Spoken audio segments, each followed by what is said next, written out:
Hello, Module 7 is network architecture. The author is combining multiple chapters for the previous uh, editions, which include some storage, virtual networks, virtual machines, cloud storage, cloud networks, everything into one chapter. So this will include some network design, like say layer 2, layer 3, virtualization, and some of the cloud services. And I think storage is part of this too. So remember that switches reside on the layer 2. Layer 2 is managed only by MAC addresses. You don't get into the IP address. So that's where switches reside.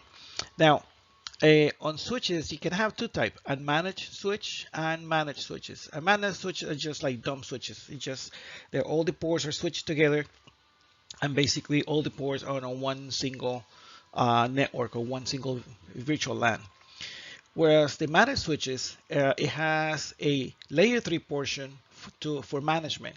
So you can actually get into the switch, manage the switch, look at the ports, get statistics on the ports, configure certain functions on each individual port, and also you can add multiple networks on the same switch. Some of these are command line interface, some of them are web-based interfaces with a graphical interface, so you can go and click on everything. But the main difference is that managed switch, you can manage it. You can go in and configure it. On a managed switch, like I said, it just you plugged it in with a single network, and it replicates a network on all the ports. Being switch, each port handles traffic only for that host or client, but it's still just one network, and you cannot configure anything at all. Just when it comes to factory, whatever the capabilities they put on that switch, those ports, that's what you get. Again, the managed switch, you can go in and configure many different options that you can do on every switch and different things that you can do there. On layer switches, layer 2 switches, you can also have a more intelligent switches that they have layer 3 capabilities and even layer 4. I mean, when you got layer 3 and you talk about IP addresses, you also have to talk about layer 4 with the TCP, UDP layers, where you can specify your TCP or UDP port. Now we talk about, for Telnet, for SSH and HTTP, HTTPS, all those ports, you can manage that. So those are smarter switches. They can work as a router, but they're not full routers. We had a project on a network at on one of the campuses, and they needed a router, and they said, "Oh, we just buy a layer 2 switch that can do routing." So they bought that, and when we got the switch start configured, we realized that yeah, it has some features and some functions as a router, but there were other features that we needed the routers do that this switch was not able to do. They're not capable to do that. They're not routers. They can route, but they don't have all the full functions of a full-fledged router. Now, when you design your network, you can have multiple paths, multiple ways to get to either to one side of your network or the other side of the network, or get into your server farm or your internet. So you have multiple ways. In a way, you create some redundancy, multiple paths that if you cannot transmit traffic through one way through certain switches, then you can actually have a redundant path. When if one fails, you go to the other one. Now the problem here is that you create what is called a routing loop. Routing loop is that if traffic is split, because the network sees that it's two ways to get to from point A to point B, it will try to go around and get a duplicate of this traffic, because now the switch knows, oh, I can go either this way or that way, and it might just choose for some traffic one way, the other traffic the other way, or actually replicate the traffic on both, and then you create problems there. To prevent that, we have what is called the spanning tree protocol, or STP. So with spanning tree protocol, it is a protocol that allows the switches to talk to each other, set up some a protocol in the protocol inside that allows them to know about each other, what connections have with each other, and then it will do some intelligence in there that would actually break the loop. and make sure that the network works. The moment that you need that connection back on for whatever reason, then the spanning tree will control that and enable that connection. And we'll have a graph that show you that. Okay, and here's a diagram, and there's a lot of information here. So let's start with the switches. You have 4 switches, A, B, C, and D. They're all connected to each other, and if you see that, it's creating a loop. What I mean a loop is that if switch A is trying to find the printer, it will flood all the ports and say, I want to find that printer. So it will send that flood to the root bridge to switch D, and he's the one that has the printer there. And then he would also send it to switch B, right? It has the 2 connections that he has. So switch B gets out, he goes, okay, let me flood all my ports to find the printer. So including the port that goes to C. C gets that, and he says, okay, let me find that printer. So let me flood all my ports to find that printer. And he goes to D. And then D says, okay, let me find that printer. So I'm going to flood all my ports, and it will find the printer. It is connected to itself. But then also it gets advertised to switch A, and switch A, okay, let me help you find that. And it floods again, and it goes to switch B, and then switch to C, C to A to C to D, D to A, and it starts making a loop. It starts going over and over and over. Now, in networks, things go really fast. Remember when you do a ping, that usually you get a reply within like 1 milliseconds or 2 milliseconds if you're within your own LAN, right? So in 1 second, you can have hundreds of these packets going through. So in 4 or 5 seconds, that circle there, that loop, it starts flooding traffic and traffic and traffic to a point that it will bring your network down because it's so busy sending those messages and multiplying those messages that it will create what's called a broadcast storm. It is a broadcast storm because it keeps on going and going and going. There's no stop. So that's where a spanning tree comes in place. So if you see at the bottom, you got the root bridge. The root bridge is kind of like the brain of the spanning tree protocol, or the tip or the tree. Imagine if you have a tree like a normal tree. So the root bridge is right on top, and it sees everything down. But here's kind of the backwards. They put the root bridge at the bottom. But anyway, so the bridge bit comes and says, okay, I see a connection to A. And I connect to that one through my designated port, so it's DP. And then on A side, he says, okay, I'm connected to a root bridge. So that port, I'm going to label it root port, because that's the port that I use to look towards the root. And the root, like I said, is the center of everything. And the same thing happens with C. Switch C gets a connection, designated port, root port, they get labeled, and they learn about each other. Then switch A and C individually comes and said, okay, let me also tell you what things I see downstream on my network. So when it comes to switches, so it will report, switch A will report that it knows how to get to switch B, and those ports are labeled. Switch C, on his side, he does the same thing. He said, okay, I have a connection to a switch called switch B, and I'm going to make the connection there. I got a designated port, and then switch B will name a root port, and it will make that connection to, let root bridge to know about that switch. So now the root bridge knows that there's 2 ways to get to switch B. So that means that there is a loop somewhere on the network. So based on the MAC address, based on preference, based on a hash of the MAC address of the other switches, is that the root bridge sends a signal to say, we need to block one of these ports, and decides to say, okay, I'm going to block A to B switch, the connection there, A to B, and it will get blocked. So now, if you see, even though I blocked that port, everything is connected to everything. The computers on the left can see the ones on the right. It has a connection to the printer, has a connection to the server on top, no problems. The moment there is a problem on that loop connection in the middle, let's say the connection from A to D breaks, someone unplugs the cable, the fiber goes bad, the module goes bad, the ports goes bad, something happens, that connection drops.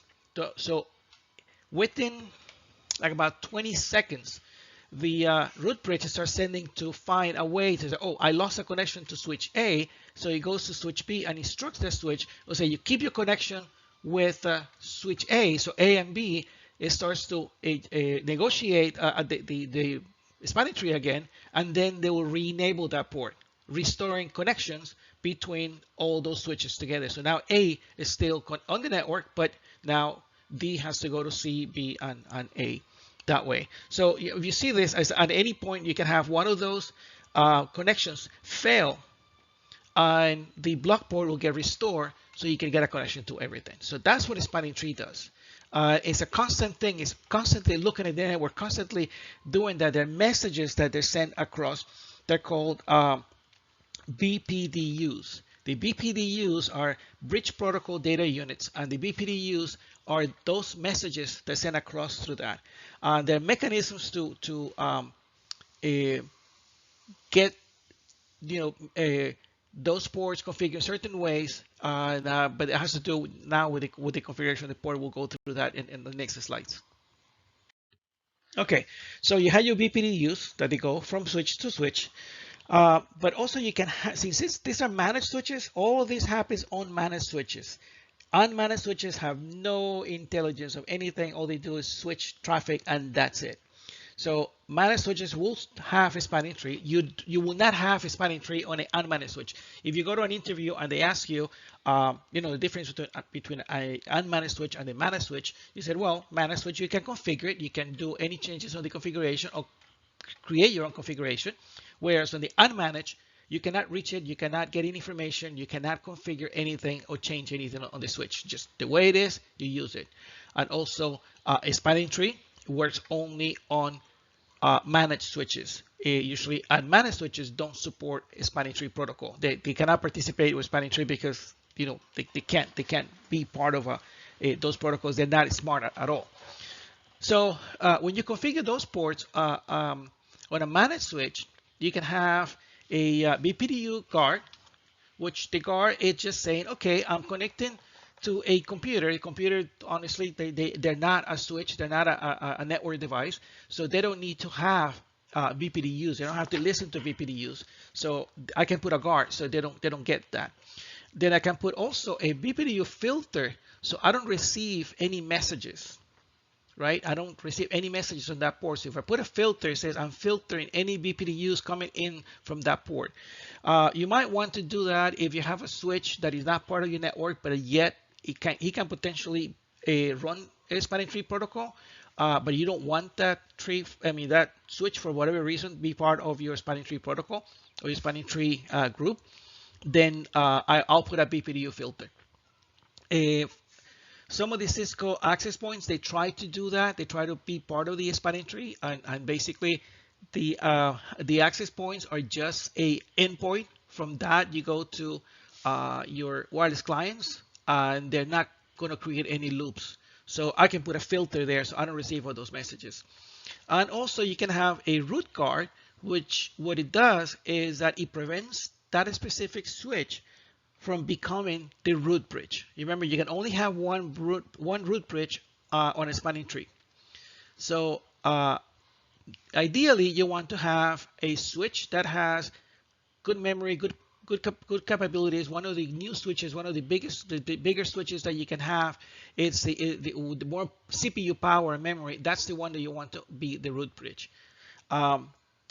because you don't want a small little switch somewhere that is becoming the head of this tree and making all the decisions for a spanning tree when it's a small switch.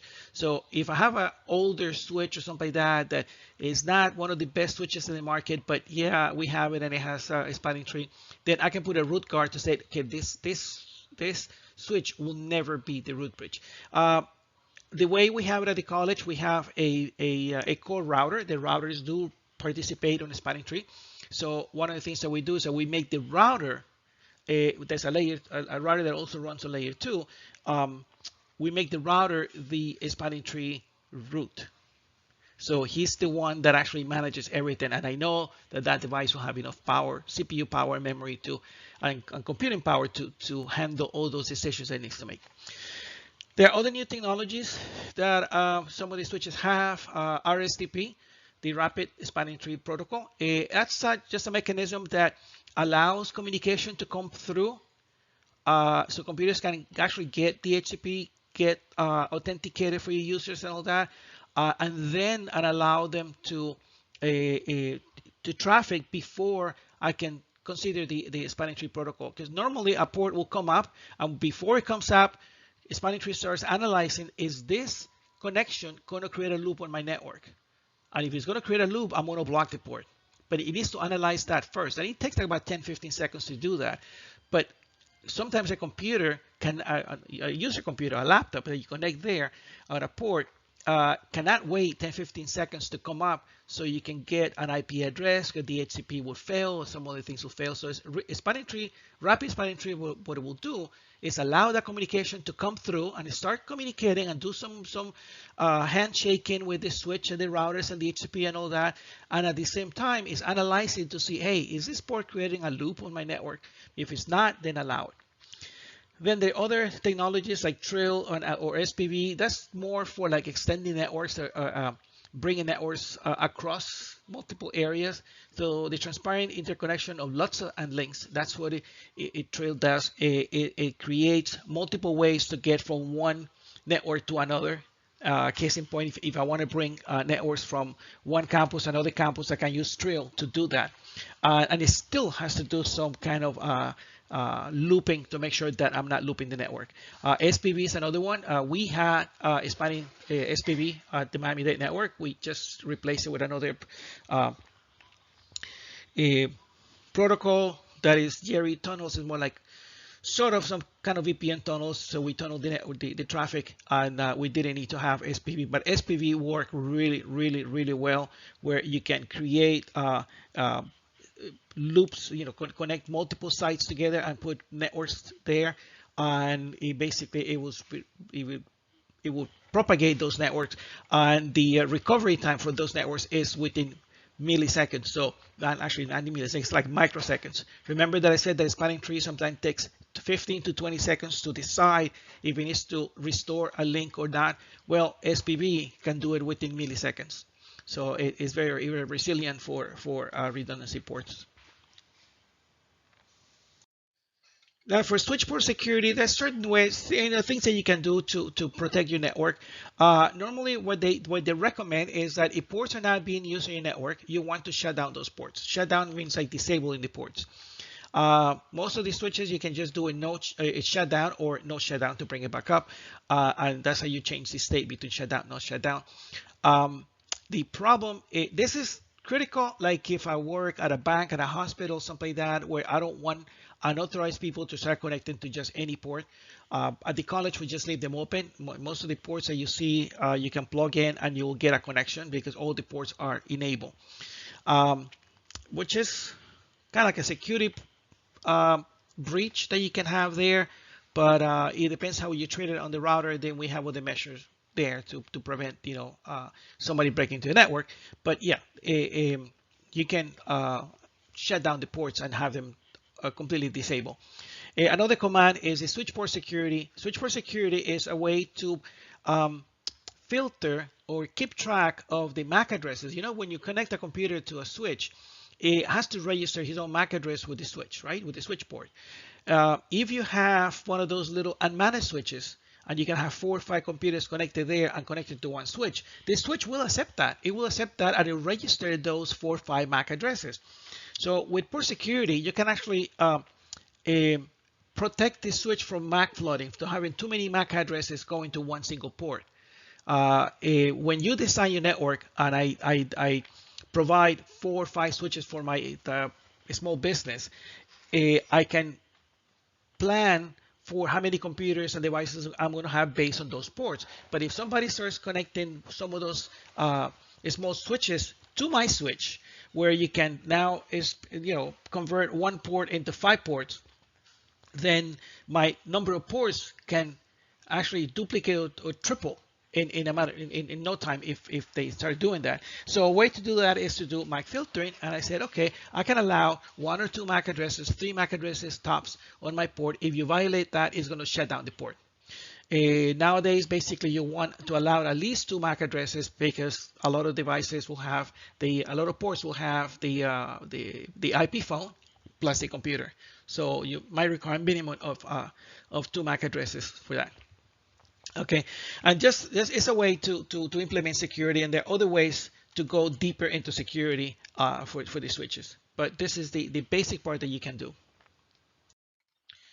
Now, when you design your network for an enterprise, you want to do a hierarchical design. You want to set up the network in a way that it has multiple layers of complexity. So as you drill down, it gets less and less complex. So you can have your access layer or the edge layer. That's the edge is at the end of your switches. That's where it connects to your devices. Then you can have a distribution layer or what is called also aggregation layer, which is a higher up where it collects information from all your switches, right? And then you have your core, which the core, it has to be the center or your network, right? With most of the CPU power and the routing decisions and everything happens there.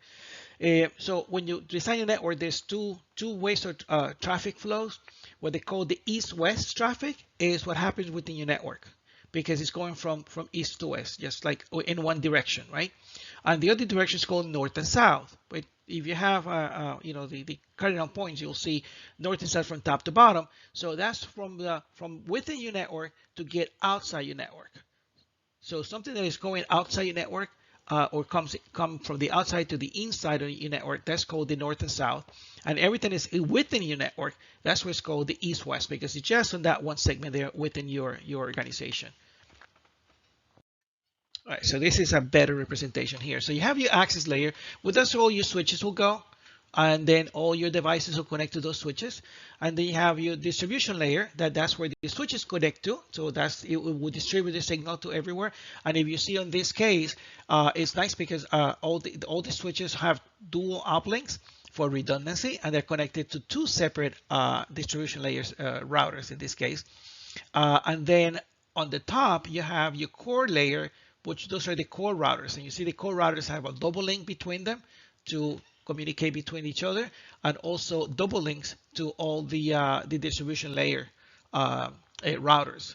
And then you have your one connection that on the left hand side that goes to another router out to the internet. So when you have a communication between the one and your access layer, the outside to your access layer, that's the north and south, and anything that happens on your access layer, that is the east and west traffic.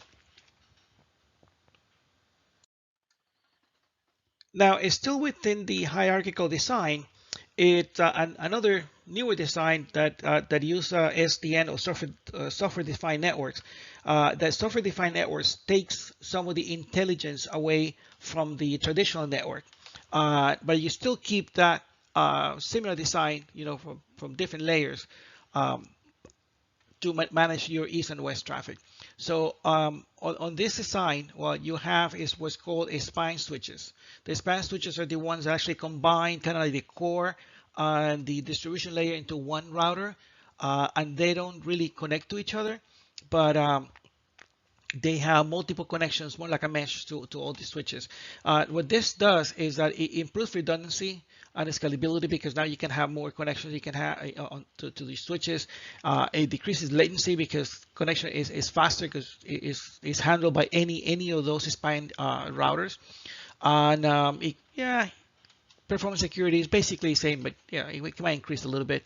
And I don't know if it reduce expense because you can increase on this design, you increase more connections to the access layer, but it can become a little bit more expensive. Let me show you why. So if you see here, it's more like it's a mesh because now your switches are not only connected to the two routers, right? The two distribution routers, but it's connected to all three routers. So now each switch has to have three ports to connect to the switch. So now you're adding another port, and you're adding another router. So economical, well, don't know. It depends because this is fine layers that combine the core and the aggregation into one device. It's a more robust and more sophisticated type of routers, and they'll give you the price increases there. So But yeah, it's more resilient because now all the switches have multiple ways to connect to others. If you can see, the switches are not the spine layer. They're not connected to each other, but the communication goes from switch to switch, and they can still communicate all the way around because they are connected together. Um, on this, the spanning tree would also apply if it's just on a layer. It's still layer 2, layer 3, so you still have to find a way to break any loops, or there's port aggregation that can be done there, but that's a little bit more sophisticated design of a network. So on the SDN, the software-defined networks, it uses a centralized approach. So now there's a central point that manages all the intelligence on the network. It takes it away from the routers, and the SDN a control plane is the one that actually controlling all your network.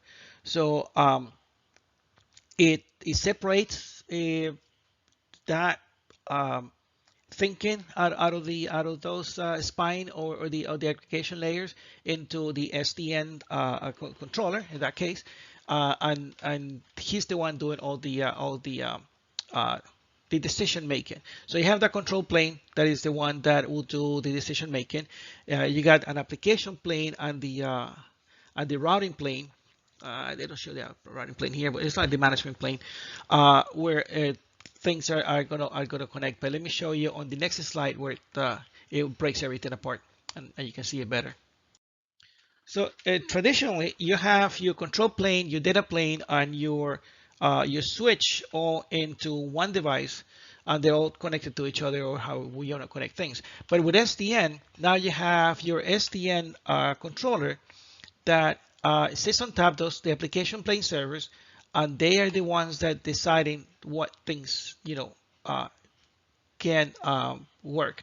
And then you got your control plane that is the one that has some of the control protocols, the spanning tree, the ARP, and everything goes there. And then you got your infrastructure plane on those switches that on the switches that will handle the IP and the Ethernet and all that. And those, of course, has the management plane for the telnet, SNMP, SSH, and all that. It's just management part that the administrator can use. But the intelligence is taken out of those. Okay, so now that was SDN, right? This is SAN. SAN is a storage area network. We're switching gears now. For a storage area network, it's a way to set up storage on your network, right? The name says it like that. A storage area network. So there are multiple technologies to do that. Protocols. You got fiber channel. It was more traditional fiber channel. It can give you like 8 gigs of communication, and that is used only for storage. The fiber channel is only used for storage. You can also have the fiber channel over Ethernet. That what it does is just an extension of fiber channel to communicate through Ethernet. So you can take it to another location, and at the other location you go back to a fiber channel over Ethernet, so you can bring it back from Ethernet back to fiber channel. Now, fiber channel is a completely different protocol from Ethernet. Completely different. It's made only for storage. It's a custom-made protocol for storage. So the regular communication that you have, that your computer that goes to the web and gets an IP and all that, that's on Ethernet. Fiber channel, it has a different set of protocols, different ways to set up the network. As I say, it's a completely separate protocol that is designed only for storage.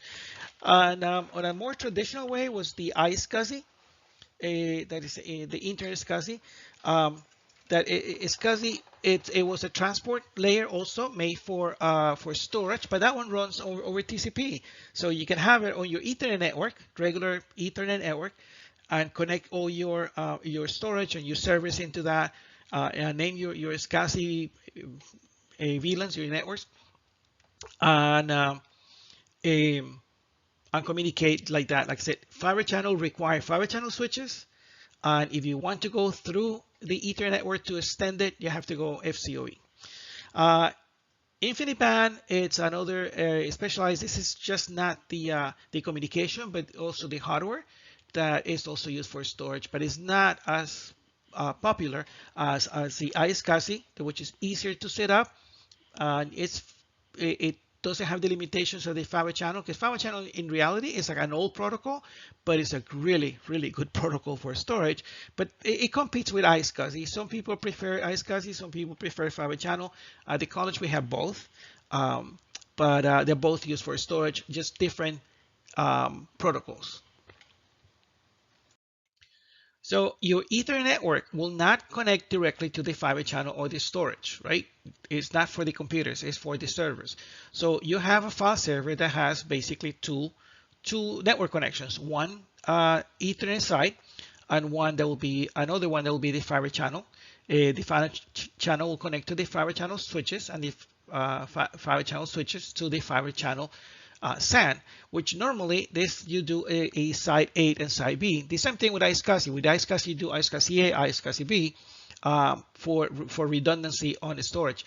Again, this is a storage. These are your file. This is your data. So you want to make sure that it's replication and there's also redundancy. So if one side fails, side A, either on the disk arrays or the switch itself or any of the connections there, now you have the second one, which is a completely a perfect mirror image of the other to come into place in case one fails. And then on the left hand side, you have your Ethernet network, right? Your Ethernet clients that will connect to a regular Ethernet switch to the Ethernet interfaces on the file server. So that's how you reach to that. But the server basically has two connections: Ethernet to serve your clients, and the fiber channel or iSCSI to connect to your storage. Okay, and remember that when I said storage, that means all your basically your hard drives where you're gonna start store your data. This is another example, but this one uses the fiber channel over Ethernet switches. So these are FCOE switches are capable to talk to Ethernet and fiber channel, and they make that bridge. They make that basically like a conversion. So your file server can connect directly into that, and your Ethernet also connecting to that. Everything connects into those switches, but then it makes the decision internally if the connection that it requires is the Ethernet or the is the Ethernet or the fiber channel. So your CNAs on the file server, those are your converged network adapters. Converged network means that it bridges both protocols together, so you can talk either through Ethernet or can talk through fiber channel. Now, there's a lot more to talk about the storage, but I guess now it's taken out of the book, and it was very concise on just a few pages of the book. So now we're switching to virtual architecture. Virtualization is becoming a hot item on any data center, on any network, because it's easy to use, it's easy to build, and all you need is to have some really good hardware to do it. So the way that this works, you have what's called a host. So the host is the one that's basically hosting those virtual machines, and each virtual machine that is built inside, it's what's called a guest. And you have what's called the hypervisor, which is the software that manages your virtual machines. Nowadays, you can have, well, the most popular, it will be Hyper-V from Windows, or ESXi from VMware. That ESXi is the hypervisor, and Hyper-V is the hypervisor for Windows. They're both similar. They both offer similar capabilities. For some things, one is better than the other, but it's also sometimes what you need it for. So the hypervisor, there's two types. One of them is like VMware is the one that you need to install that as the boot up system. That's the operating system. That's what runs on the computer, and it can only be used as a host. There's nothing else. Then once you have that host, you can build whatever machine you want inside and install the operating system. Then there's the other type that you install a operating system on your computer, and then you install the hypervisor. So that serves two purposes: to be like an operating system. In this case, will be like Windows. So Windows runs on the computer, and then on top of Windows, you're running your hypervisor. That is the software that is going to run as a host to host your guest machines. So this is a good example because here on the left you have the type 1 was that you have your hypervisor. This is more like VMware or ESXi that it boots up straight into the hypervisor, and then within that machine, within that host, you can build virtual machines, the VMs. So your virtual machines will have its own operating system and run applications. That operating system can be any operating system that you want. It could be the Windows machine, it could be a Mac OS, it could be a Linux machine, it could be a proprietary operating system and run the applications there. On the type 2, what you have is a host operating system, which in this case for Hyper-V will be Windows 10. It will run as a native operating system. And then you have the hypervisor runs on the Windows, and the hypervisor is the one that can operate the virtual machines with their own operating system and applications. So on the type 2, you have two operating systems, one's for the host and one for the guests. Remember, the host is the machine itself and the guests are the machines built inside the host. Whereas type 1, you have the hypervisor. That's it. That's all it does. It controls your data plane and everything there. Your storage controls everything, and then you have to install your virtual machines that has your operating system. So this VM architecture is a very high level. What they have here in the book is only a few pages, but when you create a VM, basically you have a large machine. I can say I have a machine with 16 CPUs. I got 32 gigs of RAM. And I got 5 terabytes of hard drive, which is a big, large machine. Now, you're not going to install an operating system on this one big machine and run what does it require so much power, unless you have something that requires that much power. But what I can do is install that VM operating system and build virtual machines inside. So now this hypervisor allows me to slice a piece of that hardware and allocate it to one individual operating system. If I want to install like a Windows machine, so I can say, okay, I got 16 CPUs. Well, let me have 4 CPUs. And out of the 32 gigs of RAM, I just want to run 8 gigs on this. And even though I have 5 terabytes, I'm just going to allocate 300 gigs of storage as a hard drive for this machine. That's all I need. And I can build that machine. So it kind of it slices out all that memory, hard drive, and CPU on the side to run, and I can install my operating system there. Then I can build another one. I said, okay, this is a Linux machine. Linux machine requires 1 CPU. I can run it with 4 gigs of RAM. And I'm just going to give it a 20 gig hard drive because all I'm running there is, I don't know, some kind of NTP, an NTP server, the network time protocol server.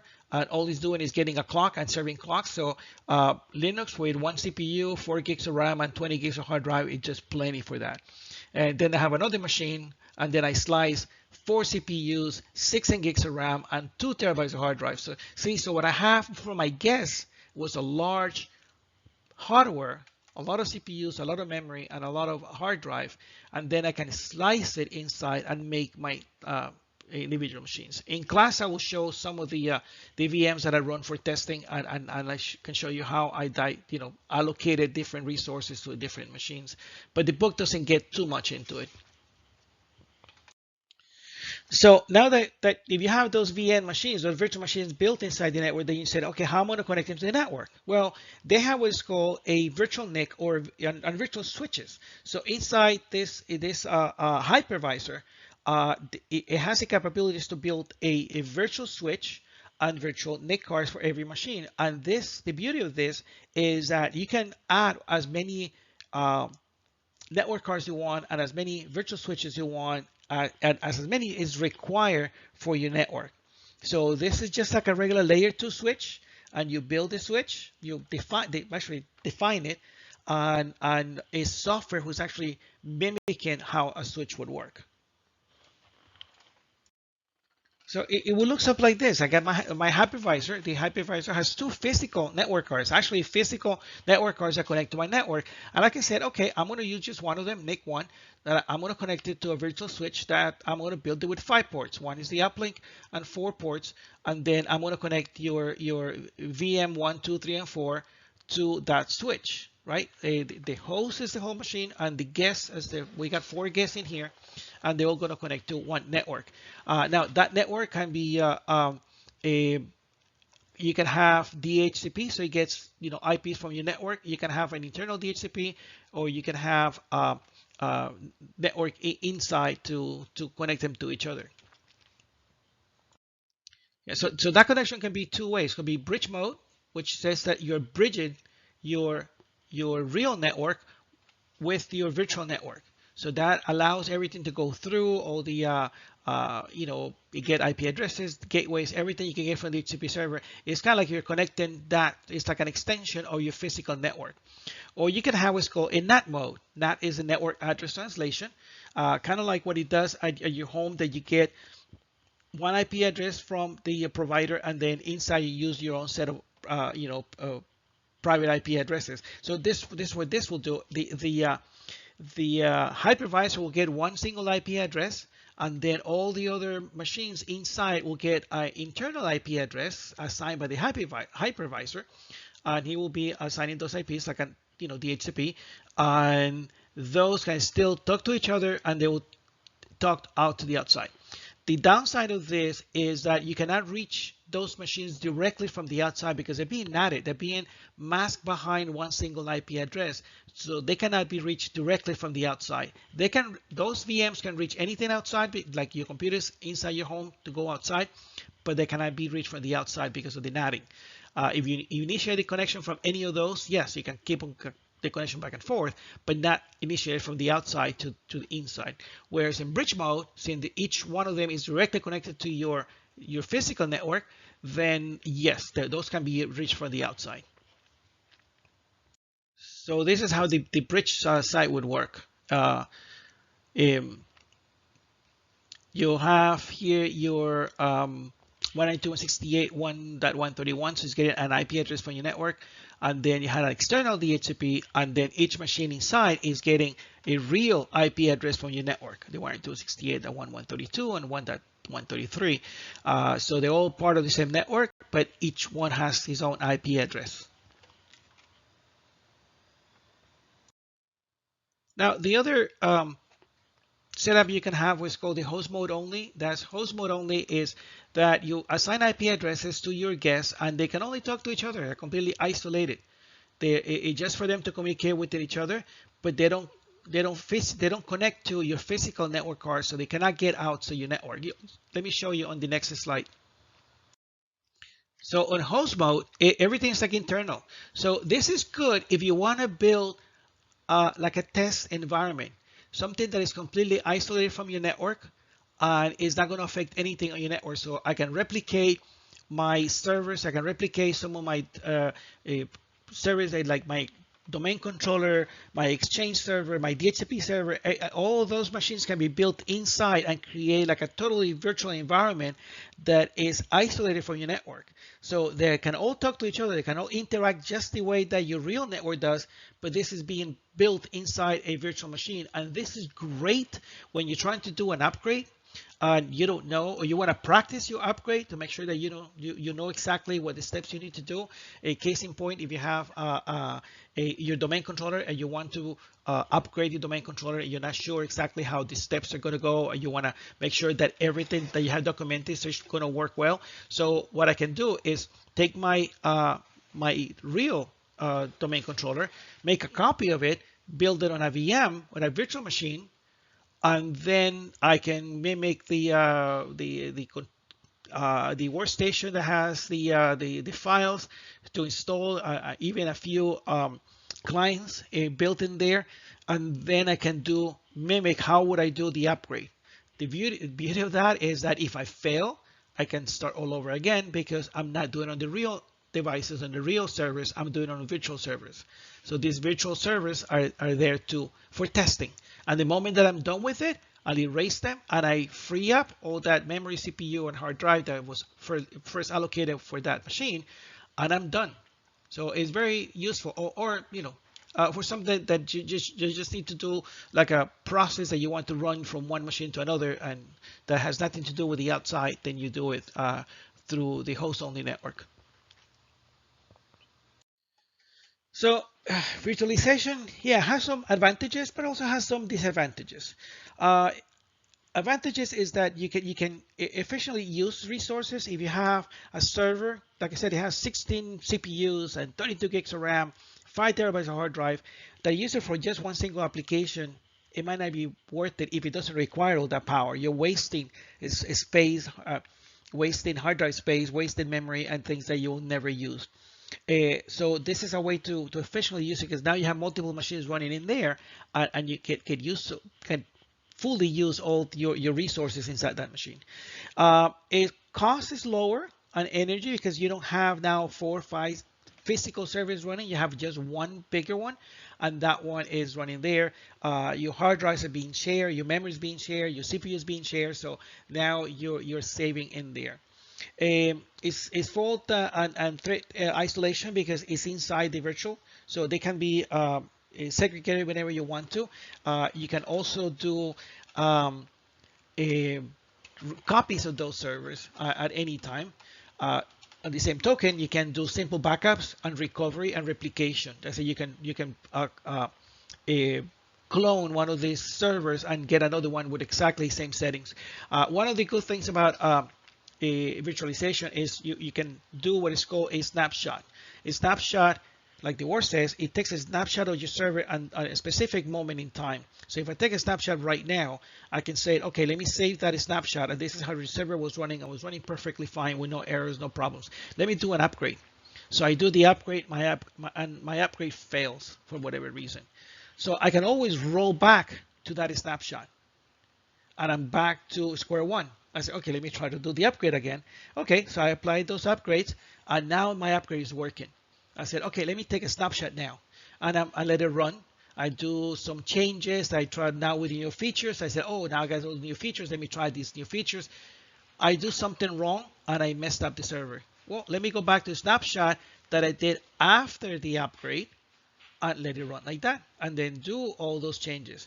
If something really happens and goes wrong, I can come back to the original snapshot. So you can have multiple snapshots with different levels of changes that are made to the server. I can always go back to that.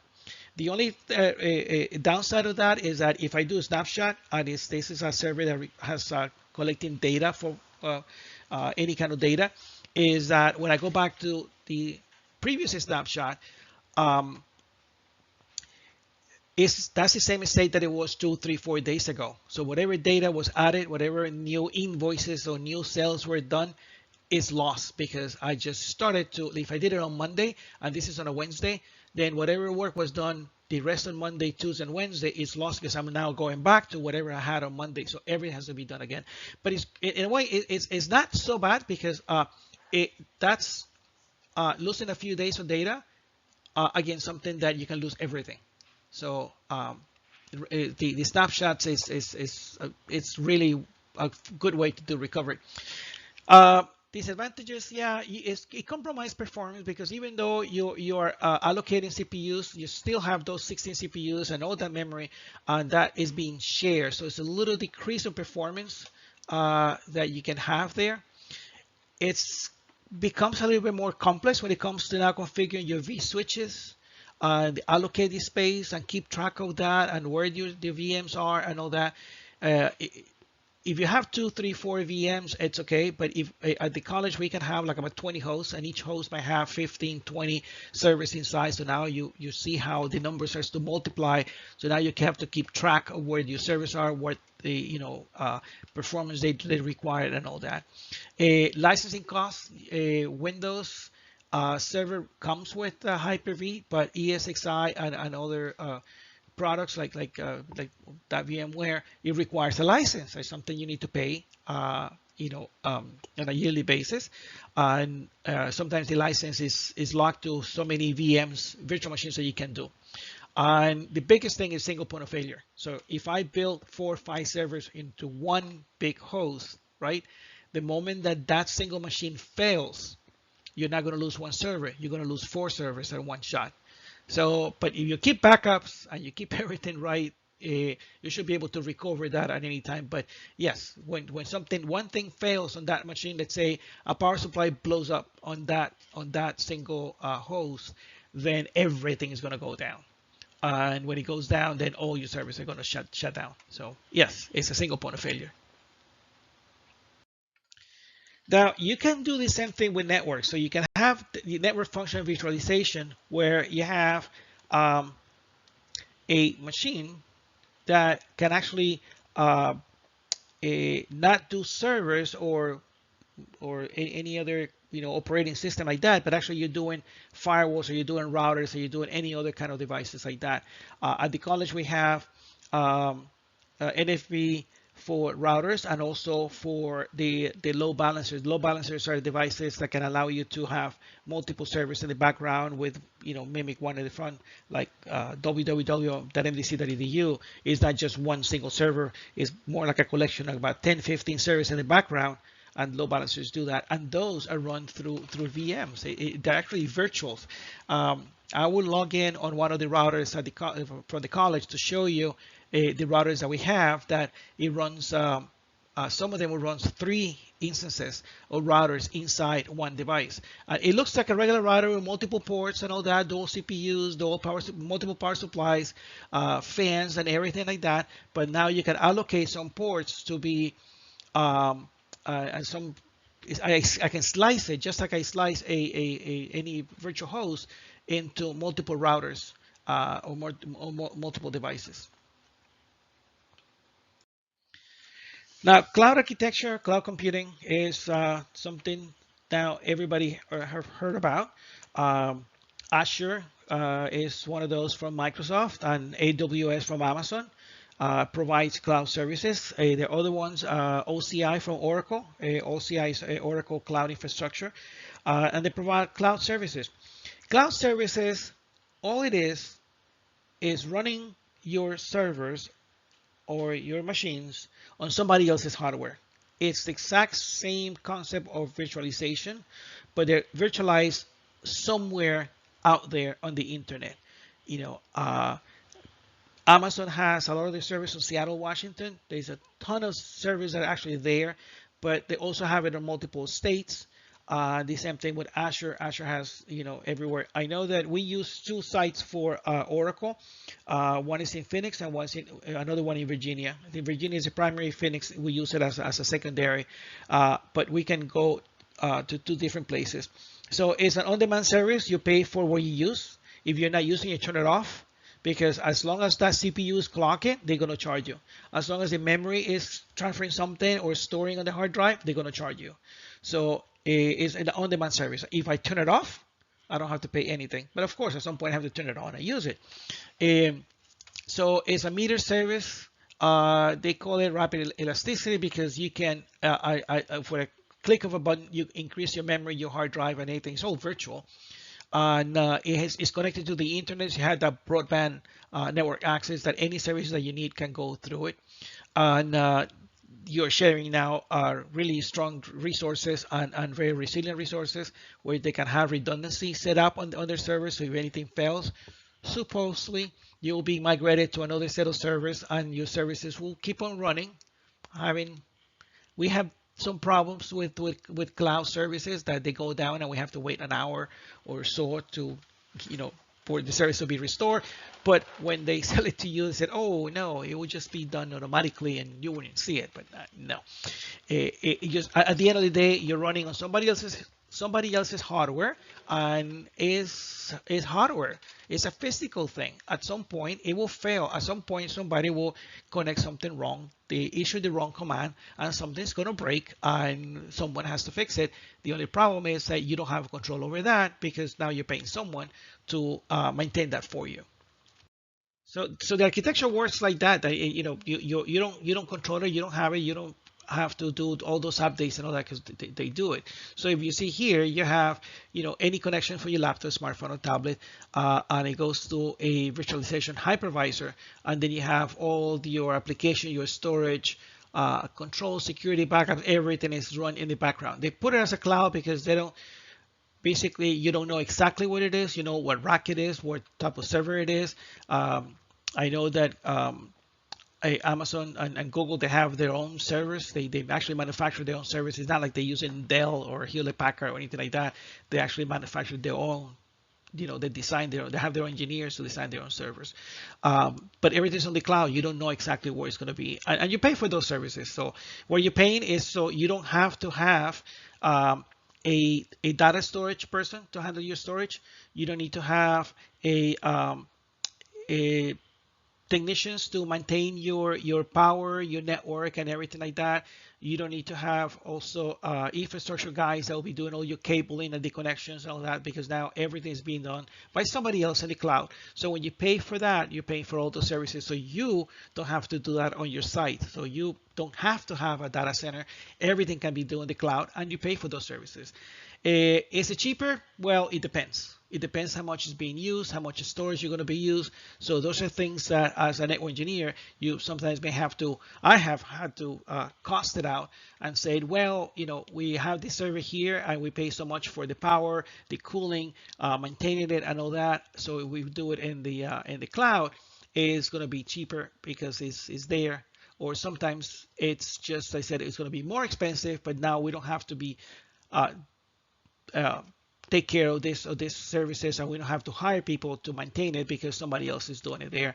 And if you have only like a few servers, then it doesn't pay to have a full-time person that does backups or deal with your storage. So those are the cost savings that you need to analyze when you do cloud architecture. And now I give you more acronyms to remember and to learn. These are the things that you should learn and should have and know what they are. But on-premise, of course, is the one that you have on your location and you manage by your own department, right? You can have what's called the IaaS. That's an infrastructure as a service. That's where you actually leasing hardware for your use, and then you do whatever you need to do, or whatever you give the users that you want to that hardware. So that's the using infrastructure as a service.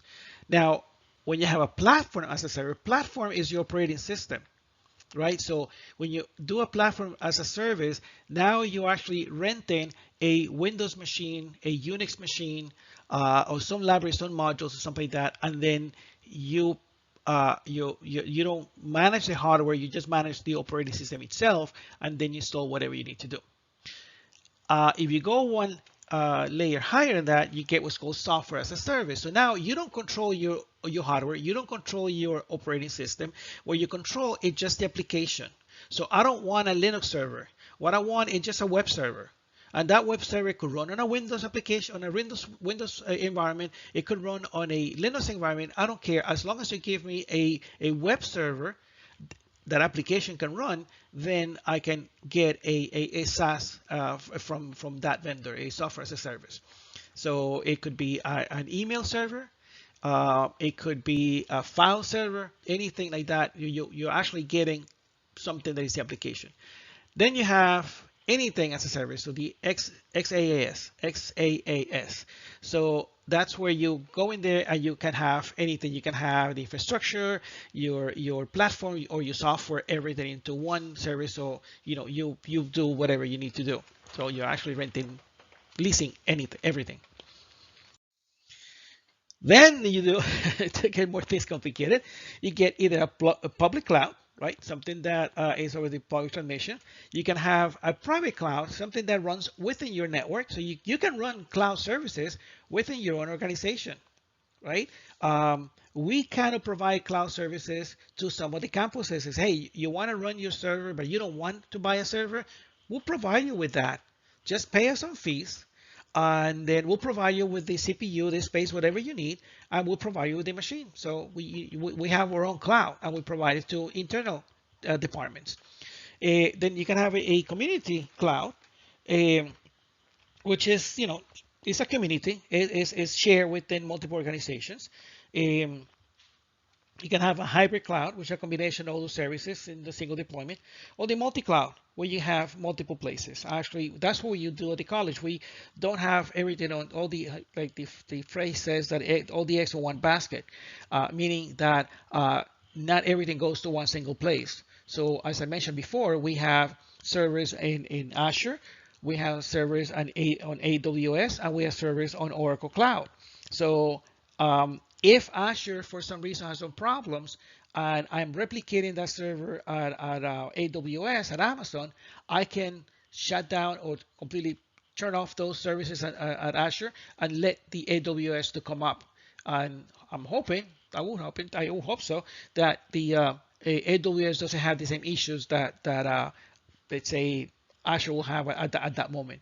But from time to time, all of those three have given us problems from one time to another. DNS problems or something that not routing correctly. It just happens. There's always every network is prone to failures. There could be short failures, long failures, but they will be prone to failures, and so you have to be aware of that. Now, having all these virtual servers and all these cloud servers and all that, it is best if you can have some automation. So you can have the infrastructure as code, which provides some kind of a scripting to handle those cloud resources. So you can have what's called the automation. Automation is just a program that automates things. So we need to create like a new machine. You can have it all automated. That I run one command or a series of commands, and that would actually build and generate the machine that I want or the service that I want. Now, orchestration, it's a collection of those automation.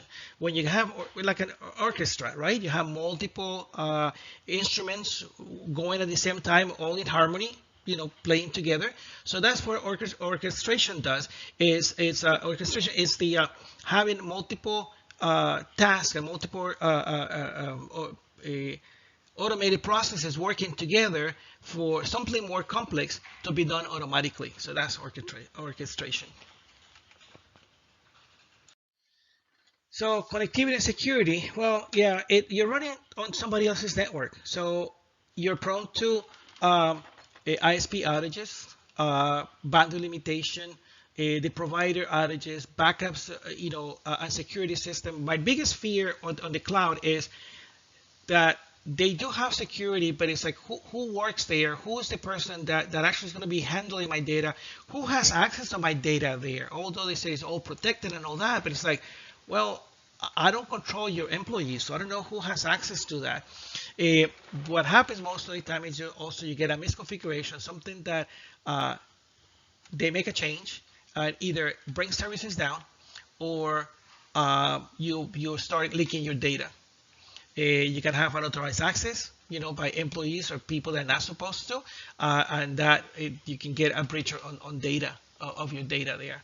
If they don't comply with the security regulations, then you don't know where your data is going to end up. So honestly, one of the cloud services that is available to everybody is like if you have Amazon Prime, you can have your photos, right? And you can have all your photos from your phone exported directly into the cloud. And say Apple has the same thing. You can have the Apple Cloud and all your contacts and all your things and everything goes up there. Well, what guarantees that no one's going to go there and start poking in there or break into it and get your contacts and get your pictures and get everything that is personal and have it there. God forbid if I have my income tax and files and I just put them in the cloud because they'll be secure in the cloud. Well, that income tax PDF file has all my information, my address, my date of birth, my social security, how much I made, and copies of my W-2s. Everything is there. So it depends on how secure those things are, how much you trust them. So and how well this is being maintained. So it's a lot of risk when you go into the cloud. So some of these services will include some kind of encryption, something that you can control. I know that at least what we have at the Oracle Cloud, we were renting basically the infrastructure. So we control the routing between them and we control who those devices can talk to. So now we're able to control the applications to see if they can talk to the outside or they can talk only to Miami-Dade or they can talk only to a specific service. Because now I also control the security. Right? We have VPNs, and we have the remote access. Oracle has a dedicated direct connection, what's called into the fabric. The fabric is just a collection of connections of data that is from one side to another until it gets to their location. So I can jump into that fabric here in Miami, and actually it makes like a virtual connection directly into the service in Virginia. And it's a dedicated line. It's not used for internet or anything else. It's just to communicate to the Oracle Cloud.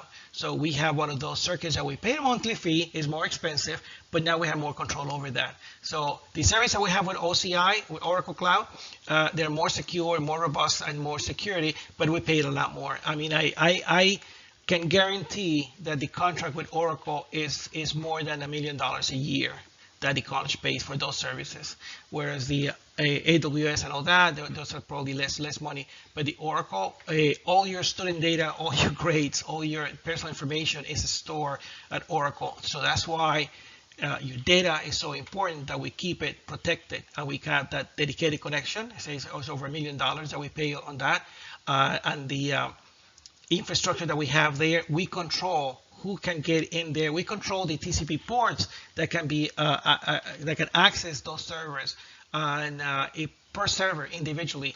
Even if we have two servers on that cloud there, they cannot talk to each other at all, even though they're on the same network or on the same infrastructure side. We have to configure where what those servers can talk to and what kind of communication is allowed to go through. If we don't do that and we build a server, the server cannot talk to anything. It's completely closed up until we start like poking holes to say, okay, we want this port to communicate to this server in Miami-Dade. We want this port 80 and 443 to be open for these pages to provide this information and so on. So it provides more security than you can get from AWS and all that, because it's very, very, very critical data for you guys, for all these students. So availability is just to make sure that the network is there, right? And you can have a high availability, which it means that you have multiple ways and multiple redundant systems, and make sure that things are up and running. In Windows, you can tell it by the task manager, how long the system's been up. Your Linux, there's a command uptime. With the uptime command, it will tell you how long the system has been running. Windows requires regular reboots. Linux doesn't require that much to just remain stable. But you want to make sure that those systems are always available. You know, that's how much is the uptime that are always working without being disrupted. This is the last section of the book, but it has a few slides on it that deals with fault tolerance. Fault tolerance is the capacity to overcome any failure on the network, right? The failure is when something just doesn't work the way it's supposed to, and it has a fault or a malfunction, right? So your goal is to make sure that your system is fault tolerant, that if something fails, there's always a redundant way to come back to service or route the services to another server or another routers or so on, and overcome those failures. So how fast can you get that? Well, it depends on how the system is set up.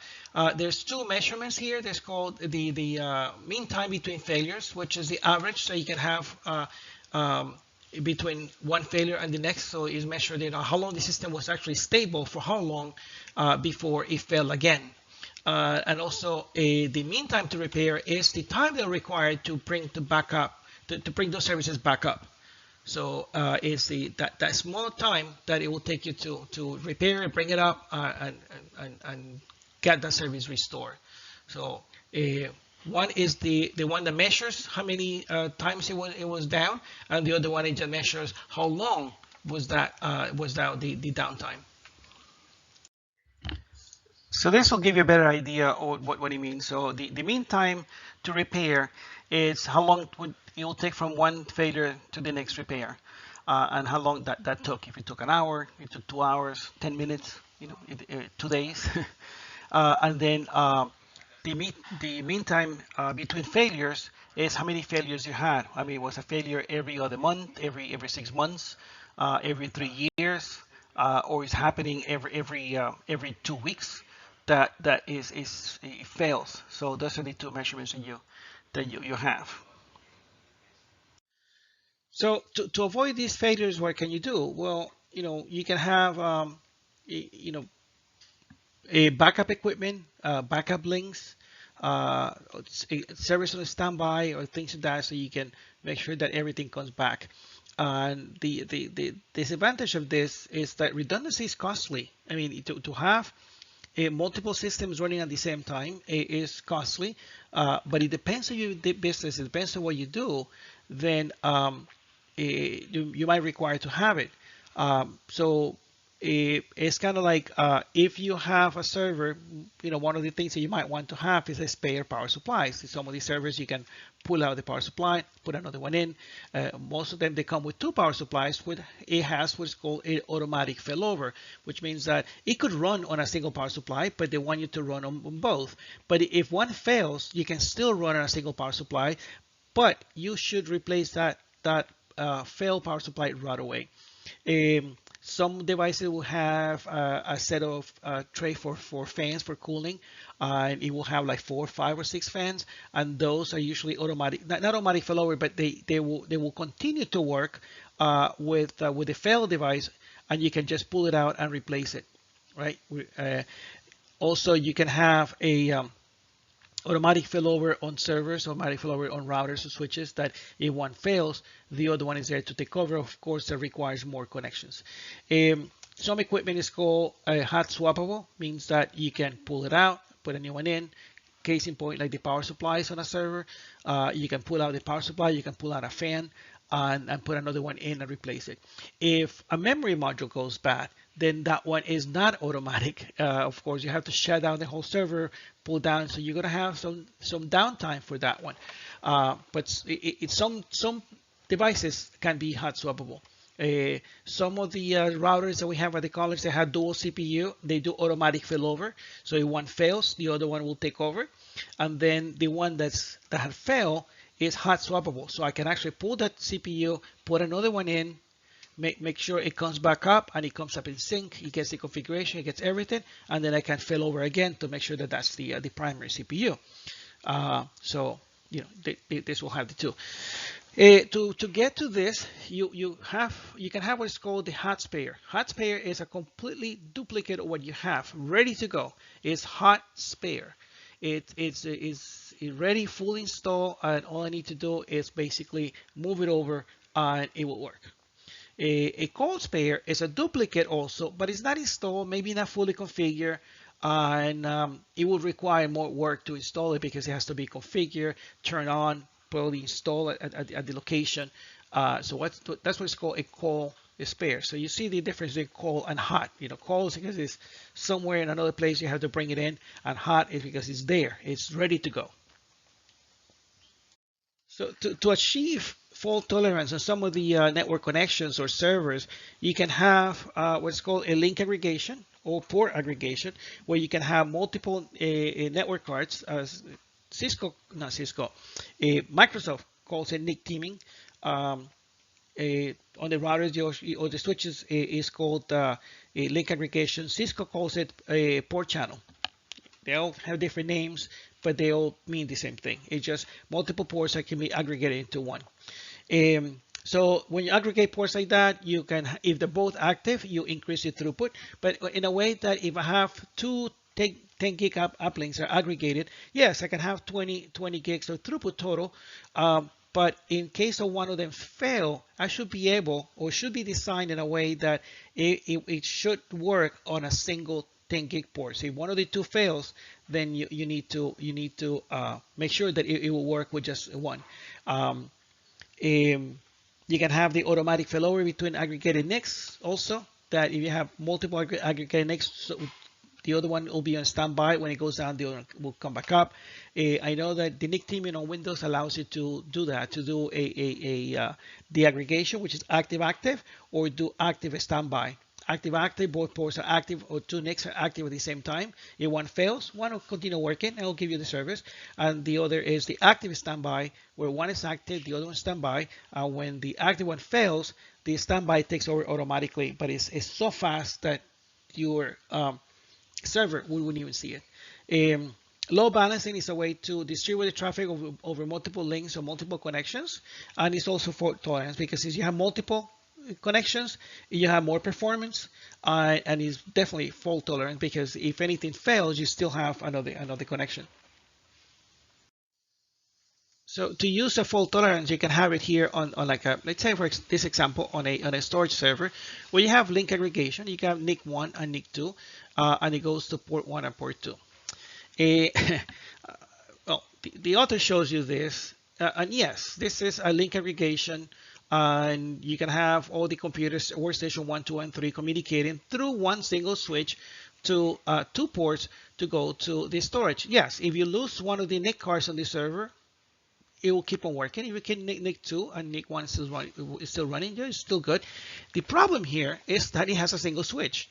So if that single switch is your single point of failure, if that single switch fails, then you lose everything. So ideally, what you want to have is multiple switches for link aggregation going to the same server. This is, yeah, fault tolerance for the storage server, but there's no fault tolerant at the switch side, because if that switch fails, that's your single point of failure. So the example here is the fault tolerance for the server only.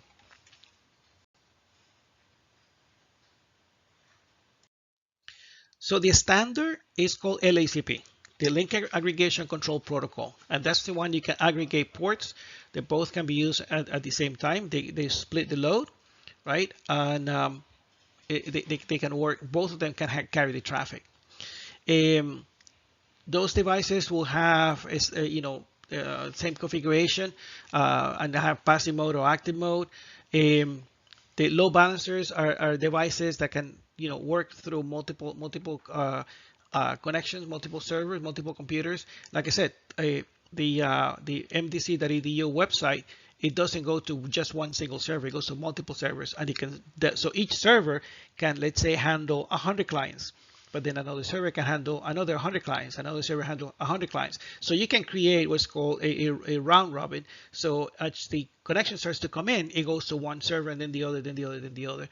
But by doing that, I can balance the load that I can have of like 500 concurrent connections and go to multiple servers, smaller servers. If I wanted to have all those served by one single server, I'm going to have a mega server with multiple connections or link aggregation that gives me 20 gig connections. But I don't need to do that. I can do it with 3 small servers.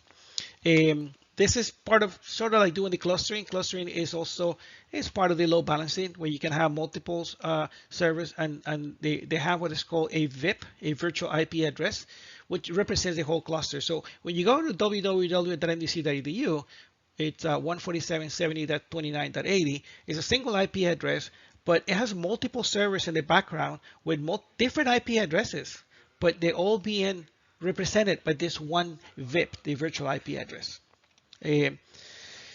Cisco also calls the Common Address Redundancy Protocol. I think that's the Windows side, that you can do it on the Windows side. That is also a pool of known, redundancy group for multiple addresses.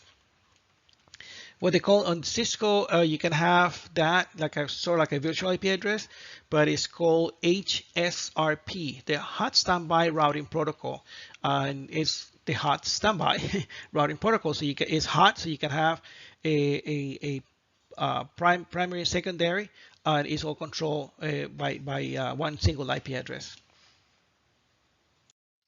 So this is an example of a load balancer. So the load balancer is actually presenting one server to the client, but in the background you actually have server 1 and server 2, and they're being balanced. Or sometimes you can have that some traffic it's presented only by server 1 and another traffic presented by server 2, but as for the client concern, it looks like if it's coming from one single server, but it's not. It's being balanced.